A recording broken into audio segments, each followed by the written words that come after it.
예, 안녕하십니까.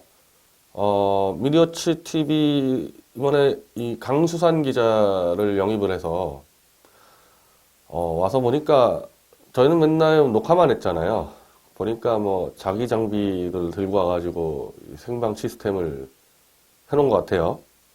이거 뭐 제가 시킨 게 아닌데 그냥 본인이 만들어놔서 저는 바로 방송 찍고 또 미팅 가야 됐는데 뭐 준비도 없이 생방을 하게 됐습니다.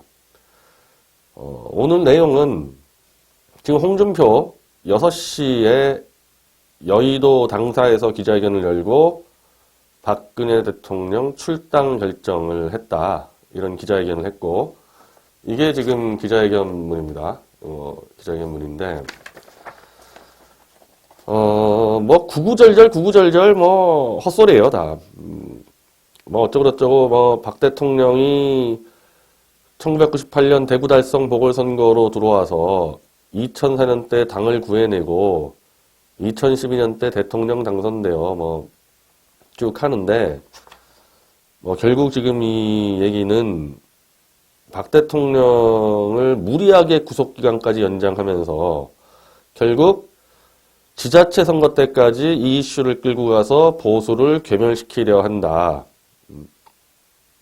그리고 박근혜 정부의 무능력과 무책임으로 한국 보수우파 세력들이 이렇게 허물어진 것에 대해 우리 자유한국당 당원과 저는 철저하게 반성하고 앞으로 깨끗하고 유능하고 책임지는 신보수주의 정당으로 거듭날 것을 약속드린다. 박 대통령 당적은 사라지지만 앞으로 부당한 처분을 받지 않도록 노력을 다하겠다. 참. 제가 지금 채팅창이 좀 보이긴 하는데, 글쎄요.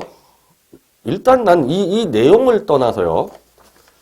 지금 이게 절차와 형식적으로 맞느냐.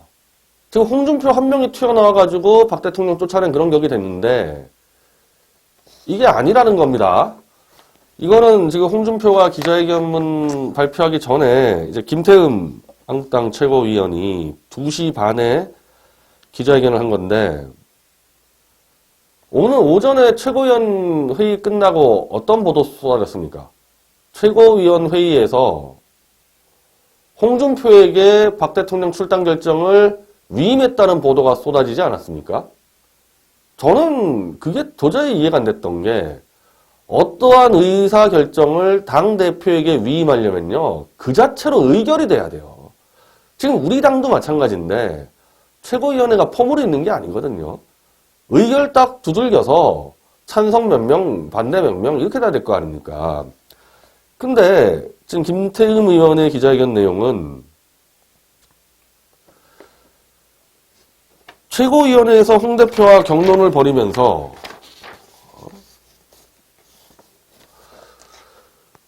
아무도 위임을 하지 않았다.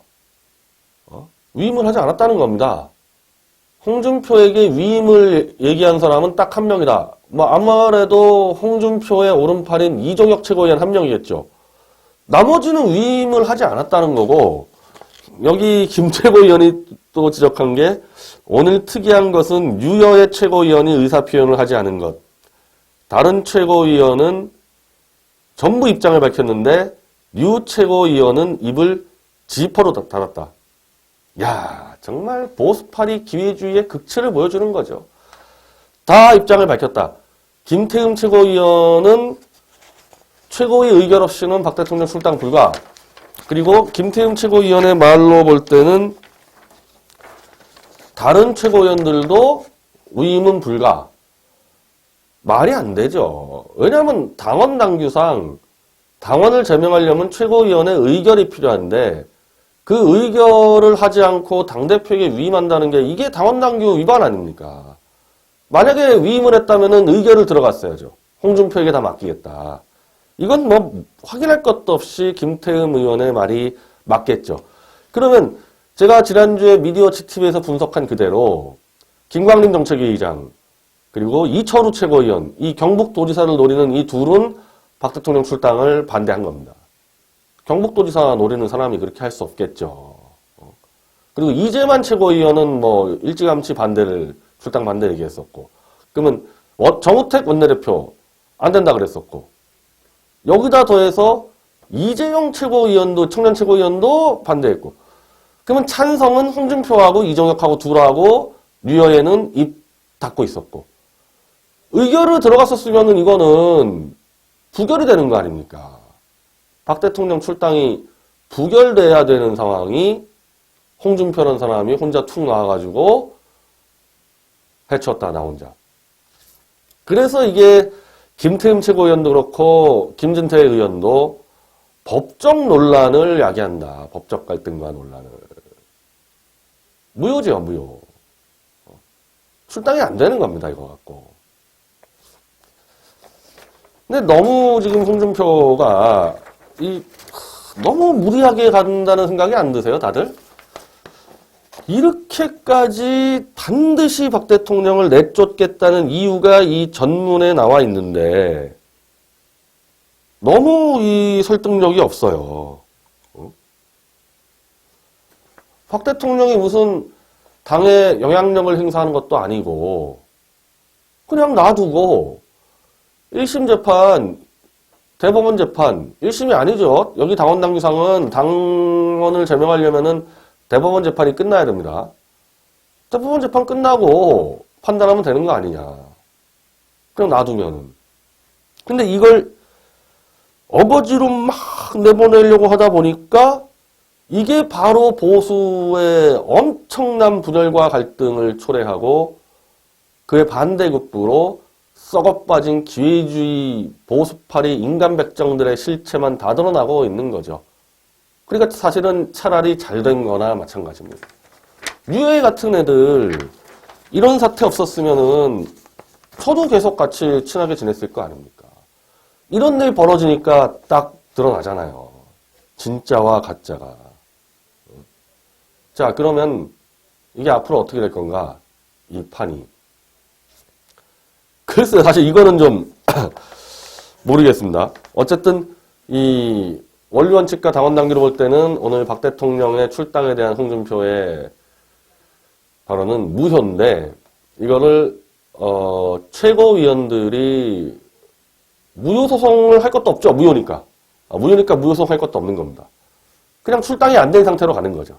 출당이 안 된 상태로 그냥 가는 거고 그냥 이건 무효다. 아니, 이건 아무것도 아니다. 그렇게 되는 거고 혹시 사무총장이 출당 조치를 해버리면은 그때는 당연히 무효소송? 그러니까 이게 무효인데 무효소송을 한다? 그냥 이건 무효다 그러면 될 것 같은데요. 소송까지 할 것도 없고 이건 무효다.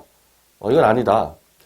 그리고 실제 전쟁은 박 대통령 출당에서 벌어지는 게 아니라 서청원, 최경환 의원 출당에서 벌어지게 돼 있죠. 왜? 이건 의총을 해야 되기 때문에 의총에서 3분의 2 동의, 그러니까 107명 국회의원 중에서 70여 명 이상이 최경환, 서청원 제명에 동의를 해야 되는데 동의가 만약에 3분의 2가 모자라게 되면은 출당 실패. 홍준표 가죠. 근데 되더라도 제가 볼 때는 출당이 되더라도 한국당은 오른쪽이 무너져서 결국 홍준표 침몰. 이렇게 될 겁니다. 그러니까 제가 지난 방송 얘기했듯이 절대 최고위에서는 의결 불가능하다고 그랬잖아요. 표수로 계산했을 때 이거 의결 불가능하거든요. 그러면 그 정도에서 포기를 해야 되는데 포기를 안 하고 엄청난 법적 무리수를 두고 밀어붙여 버렸단 말입니다. 누가 뒤에서 조종하고 있는 거죠. 그리고 이렇게까지 처절하게 박 대통령을 내쫓는 모습을 보여주지 않으면은 이 홍준표란 친구는 그냥 감옥에 가는 사태. 그렇게 되는 겁니다. 그렇게. 나는 참, 이 홍준표란, 박 대통령을 당적에서 벗어나게 해서 자유롭게 재판받게 하고, 그러면서, 부당한 대우를 받지 않게 해주겠다. 아니, 그럼 본인이요, 본인. 본인 지금 대법원 재판에 목줄 걸려 있는데 그런 논리라면은 본인부터 당적을 버리고 자유롭게 재판을 받아야죠. 왜 본인은 당대표직 그냥 부둥켜 안고 있으면서 남 보고 나가서 자유롭게 하라 그러냐. 다 앞뒤가 안 맞지 않습니까? 다 앞뒤가. 이걸 이제 자유한국당, 오늘로써 자유한국당은 이제 붕괴된 거죠. 붕괴돼서 어떻게 식으로 붕괴되느냐만 남아있는 거죠.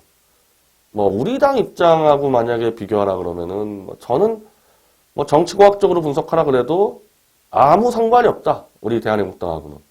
대통령과 최경환 서울청원이 쫓겨나든 거기서 버텨서 이기든 아무 상관이 없다. 왜냐? 우리가 보고 있는 판은 홍준표니 뭐니 다 끝났다고 보고 탄핵 찬성파와 탄핵 반대파로 정계 개편을 시도하기 때문에 그 사람들이 한국당에 있든 무소속으로 있든 우리 당으로 오든 아무 관계가 없는 거예요. 탄핵을 반대한 60여 명 이상의 국회의원들과 탄핵을 반대하는 30% 이상의 국민들이 뭉쳐서 가겠다는 전략이니까 이게 뭐가 중요합니까, 이게? 이게 뭐가 중요해요? 단지 저는 자유한국당의 현재 상황으로 올 때는 쫓아내는 게 불가능하다. 불가능했죠. 최고의 의결이 안 됐으니까. 근데 이런 짓까지, 이렇게까지, 참, 하기야 뭐 탄핵 사건 이후로 저 헌법재판소도 그렇고, 뭐 법원도 그렇고, 검찰도 그렇고, 특검도 그렇고, 상상을 초월하는 짓들을 하니까, 이게 죽는 판인데, 이 죽는 판으로 계속 간다? 왜들 그럽니까? 왜들? 왜들 그러는지 모르겠어요.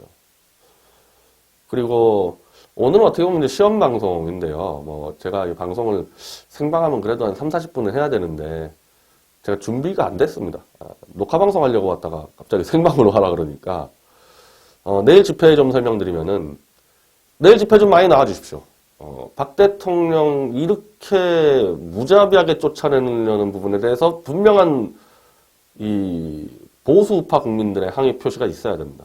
근데 저는 못 나갑니다. 저는 직무정지가 돼 있는 상태여서 그리고 사실은 이제 직무정지를 논할 때 저한테 의견 물어봤을 때 안 나가는 게 맞다. 직무정지된 사람은 태극기 집회 안 나가는 게 맞다. 뭐 저는 그렇게 의견을 냈기 때문에 뭐 다른 사람들은 모르겠습니다. 뭐 저 안 나간다고 태극기 집회가 뭐 흔들리고 말도 안 되는 얘기거든요. 저뿐 아니라 다 마찬가지입니다. 태극기 집회는 박 대통령 무죄 석방과 강력한 보수 우파 정권의 수립을 위한 국민들의 뜻을 받아들이는 공간이기 때문에 태극기 집회 자주 나왔던 저 같은 사람이 하나 안 나온다고 뭐 어쩌고저쩌고 이러면 안 되는 거예요. 그런 거 보여주기 위해서라도 직무정지된 사람들은 나가지 말자는 의견을 제가 낸 거고 그 대신에 내일 김학철 충북도의원 도의원이지만은 지명도는 거의 국회의원 3선급이죠. 이분 연설 잘합니다. 근데 충북도에서 행사가 있어가지고 마치고 서울 달려오는데 시간이 걸려서 2부 집회 때 이제 나오시게 되는 거고 그 조영환 대표 내일 1부 연설 들어가는데 뭐 좀 불만이 있을 겁니다, 당원들. 근데 뭐 본인이 지금 그 홍준표 좀 강력히 비판하고 다 하고 있고, 그 대선 때 홍준표 지지한 부분에 대해서는 이제 우리는 그거는 잊어버려야 될 것 같아요. 그게 한두 명이 아니었잖아요. 그때 뭐 조영환 대표만 그렇게 했습니까? 근데 그걸 또 뭐 사과를 요구한다. 그거도 아니고, 그냥 지금 현재 입장에서 우리 대한민국당의 가치를 인정하고 힘을 보태고 홍준표를 비판하면은 우리랑 같이 할 수 있다는 정도로 가이드라인을 잡아야지 그 과거에 했던 걸 가지고 뭐 입장 변경을 요구하고 그거는 아닌 것 같습니다. 왜냐면 본인들도 다 소신을 갖고 한 일이고 우리 당 사람들만 홍준표의 정체를 알고 있었지 정말 저 정도일 줄은 대부분 몰랐거든요. 그래서 그걸 좀 당원들이 양해를 좀 해주시기 바랍니다. 그리고 10월 7일 광화문 동아면세점 앞에 이제 트럼프 대통령 환영 집회가 있는데 거기도 다들 참여해 주시고 뭐 그때까지 직무정지 안 풀리면은 뭐 저는 계속 당분간 참여를 하지 않겠지만 그거와 관계없이 다 참여해 주시기 바랍니다. 박 대통령이 오늘 홍준표 출당 선언으로 마무리되는 게 아니라 더 개판, 더 진흙탕 쓰레기 같은 싸움이 시작되니까 결과는 우리 당과 관계없지만 하나하나 사안에 대해서 다 모니터링하고 당에서는 적극적으로 대응하도록 하겠습니다.